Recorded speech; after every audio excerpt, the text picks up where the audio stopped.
Tarixdagi 100 ta eng yaxshi kitoblar ro'yxatidan joy olgan Jerom Selingerning Javdarzordagi xaloskor kitobi o'smir bolalarning ichki ovozi bo'lgani uchun ham mashhurlikka erishgan. Selinger asariga iqrorlik ohangini beradi. O'quvchi oldida o'smirlar aytishga uyaladigan mavzular haqidagi kundalik turadi. Ular qahramon bilan o'zlarini bog'lashadi.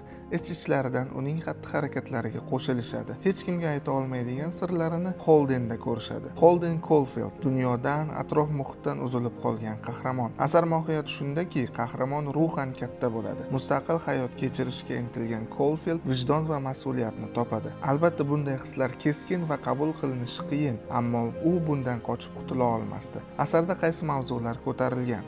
Yolg'izlik. Holden Caulfield hech kimni o'z yaqinidek ko'ra olmaydi. Shuning uchun o'qishi va xotirjamligini saqlashi qiyin. Maktabdagi tanishlari u bilan yuzaki munosabatda, ukasidan ayrilishi va singlisidan uzoqdaligi uning qalbini yaralaydi. Muallif bunday davrda bolani yolg'iz qoldirib bo'lmasligini ko'rsatib bergan. Sevgi. Phoebe romanda farishtalarning sevgisini aks ettiruvchi qahramon. Aynan uning sevgisi qiyin paytlarda oila bilan birga bo'lish kerakligini his etishga yordam beradi. Qahramonni butunlay o'zgartirib yuborgan ham uning o'zi. Ota-onalarning qattiqqo'lligi, qimmat maktablar emas, shunchaki ishonch va samimiylik bolaga kerak ekanligini bildiradi. Oila.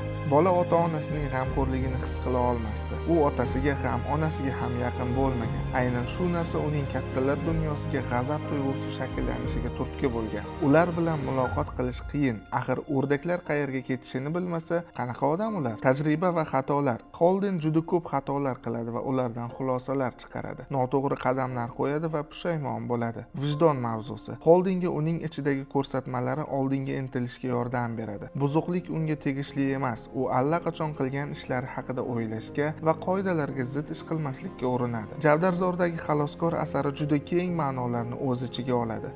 Asar nomining o'zidayoq muallif bolalarni jarlik tomon ketishini oldini olishga, buzuqlik olamiga qadam qo'ymaslikka, kattalar dunyosidan ajralib qolishidan xalos etishga ishora qiladi. Asar yosh bolalarning o'ziga xos isyonini ochib berishga xizmat qiladi.